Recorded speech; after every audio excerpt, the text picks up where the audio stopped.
Hey besties, welcome back to the channel. So I'm in the car again. I figured, you know what, if I'm out here watching, my daughter has graduation rehearsal. She graduates tomorrow. By the time you see this video, she will already have been graduated. But I'm sitting here, I'm just waiting on her, trying to kill time. So and here's the thing, she's a driver, right? But I'm driving, I'm behind the wheel. I want to be in the passenger seat sometimes, but she has a headache, and so she asked me to drive, and I don't mind. But so my name is Shalise. I'm a 40-year-old mama, wife, and worker bee. I am an investor in the trenches with you. I'm not a financial advisor. I'm not a guru or influencer. I'm in the trenches, posting when the market's up, down, ugly, good, bad, in between, because my husband and I want to get to financial freedom. And look, investing, real estate, all of that for us is the key. So if you want some motivation, like, share, and subscribe. The windows are down, so you may hear some cars. It's warm, and as much as I love you guys, I'm not going to sit in this car and be boiling in the heat, okay? But I made a video 2 months ago I posted it on April 10th. Was it April 10th or April 7th? One of the two. It's when the markets was like down real bad. And in the thumbnail and in the title, I put, you know, we lost $60,000. We were down $60,000. That was among all of our accounts. It was really bad. I mean, it was the tariffs and all of that. And you guys, if you were there with me, or if you remember that, the markets were terrible. I mean, it was red day after day after day. And it wasn't even just red a little bit. It was 500 points, 1,000 points. It was bad. But I was here making videos saying, you know what, despite all of the bloodshed we see, long term, the market goes up. And I think it helped a lot of us to look at our portfolios a little bit more in detail and really ask, you know, are we okay with the risk tolerance? Are we okay with the diversification? Were we too much in tech? Because tech took the biggest hit during, you know, that pullback. And, you know, what other sectors were we looking to get into? Did we want to build more shares in another ETF versus, you know, VTI or something like that? And I know my husband and I definitely went back to our portfolios and reallocated things. I know several of you did as well. But we still invested. We still dollar cost average. We still put money in consistently. And I was saying the whole time, right? Literally probably up until the end of May, just log off, just invest your money, every paycheck, into good securities and log off. Don't even obsess over not just the investing app, but the news. I am a person who, like my energy gets affected real easily if I'm consuming the same thing over and over again. That's not good news. Like if especially during that time, I mean, every article, podcast, even like channels on YouTube, things on Instagram, TikTok, Twitter, whatever, it was just talking about this is the end. The market was going to be done. You know, you should take out all of your money. There were actually people saying that you should take out your money. I'm like, oh my goodness, no. But I had to turn that off, because if you watch it and you consume it long enough, it's going to influence you to do the same thing. So I would invest and I would turn off the app. I would log off, and I was saying that same message during all of this time. And to see in 2 months, okay? 2 months, not only did all of that 60K come back, but we made easily, I'm telling you, I'm not lying, $85,000. Kept dollar cost averaging on top of our portfolios. And this is all of our portfolios. We have 401k, HSAs, Roths, the taxable accounts that, you know, that I share on the channel, Robinhood, Interactive Brokers, etc.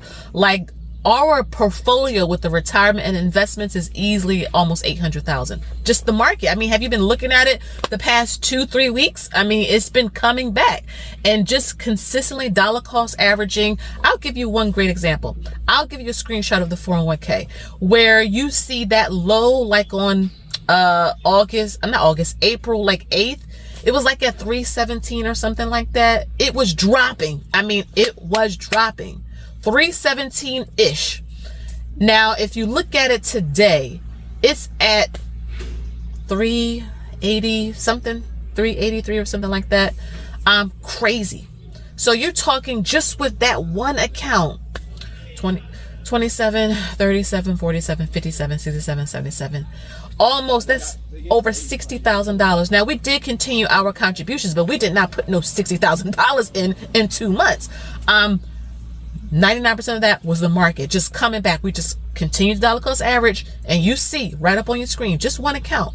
So it's really crazy how, you know, you got to turn off the noise and stick to the goal that you set for yourself, because it works. And when I was watching like some interviews, like if you want to watch something like when the markets are red to kind of keep you going, watch every interview you can with Warren Buffett. I mean, talk about like motivation. And I'm sure he probably gets pressure to, you need more crypto, you need more of this, you should put money here. But the man sticks to his strategy. He don't care what anybody say. He has lived long enough to know if he found the strategy that works, it don't matter what's going on with anybody else's portfolio, he's going to stick to his strategy, and it works. And one thing he always says is, when there's blood in the streets, that is when you buy. We want assets on sale. He talks about, you will not go into a grocery store and you see something on sale, meat, right? Meat is marked down on a great sale. You're going to sit there and be like, oh, I don't want this. I don't want this chicken on sale. I know if I saw it as a mama and a wife, I would be in that store like, woo, woo, woo, woo, because I can stock up on the meat and I'm getting it at a discount. That is something that I learned from watching him over and over and over again, that red is good, and good securities though. Good securities. SCHD, when it was down, we were still buying it. SPLG, SCHG, NVIDIA, oh my goodness. Talk about big dips. I shared a recent screenshot of NVIDIA maybe last week or so. 15 shares. We have a bigger position in Interactive Brokers, but I like to share the smaller positions on the channel so you guys can see everybody start somewhere. We all don't start at the mountaintop.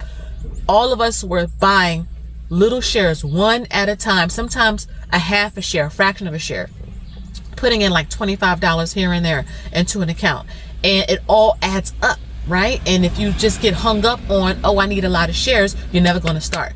I can tell you, just from losing the weight that I have been losing, if I would focus on, oh my goodness, 20 pounds is a lot versus just getting started, I would have never been able to actually lose, not just lose the 20 pounds, but keep it off. You see how I'm getting like a little thinner? I know several of you have mentioned it.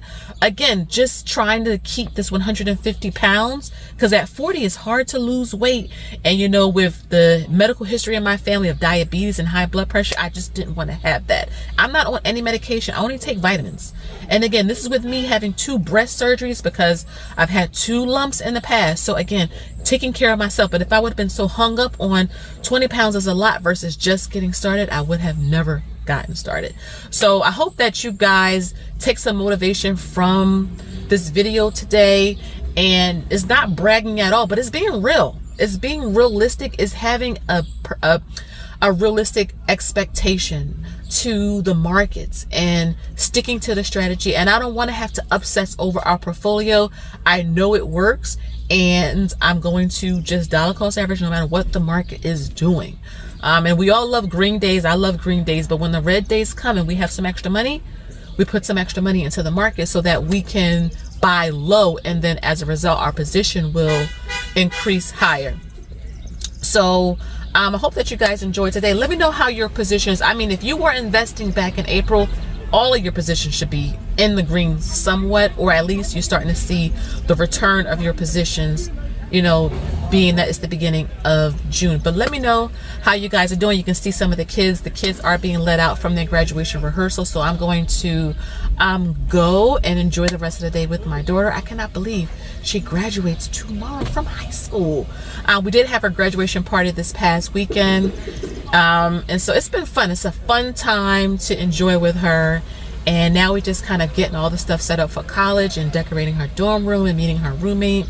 So it's a fun time, and I'm happy to experience it with her. Again, guys, thank you so much for liking, subscribing, watching, all of that good stuff. I will have the summer school. So I have been doing investing summer school classes the past couple years. They're very popular, especially for beginners. I will have it up. You'll see it by the time I post this video.